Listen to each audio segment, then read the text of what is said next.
أهلاً بيكم في قناة حكاية ورا كل باب. هنا بنحكي القصص الحقيقية اللي حصلت وبتحصل حوالينا.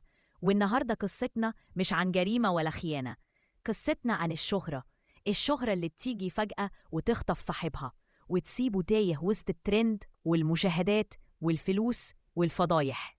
كانوا شباب عاديين زي وزيك، بدأوا يعملوا فيديوهات على تيك توك، رقص، هزار، برندات، مقالب، وفجأة بقوا مشاهير السوشيال ميديا، أرقام بالملايين، شركات إعلانات، مقابلات، وفانز بيهتفوا باسمهم.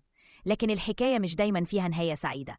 ناس اتقبض عليهم بسبب محتوى غير لائق، ناس خسروا أهلهم، وناس اتفضحوا على لايفات، وفي ناس دخلوا السجن. أغلبهم بدأوا من اللاشيء، بس الفلوس لما تيجي بسرعة ساعات بتضيع بسرعة. وفي حالات كتير لو فاكرين كان في شاب اسمه كريم صبري اشتهر بتيك توك بسبب مقالب جامدة بيعملها في الناس، واللي حصل له في النهاية كانت صدمة. وفاكرين قصة حنين حسام ومودة الأدهم، البنات اللي طلعوا لايفات وكلموا البنات عن الفلوس السريعة، وكانوا بيتكلموا عن تطبيقات وفيديوهات، والنهاية قضية إتجار بالبشر، وتحولت الضحكة لحبس ودموع قدام الكاميرات. ومؤخراً الأحداث اللي حصلت وكلنا طبعاً سمعنا عنها. في عالم الترند الناس بتضحك دقيقة وتنساك طول العمر، بس غلطتك بتفضل محفورة للأبد.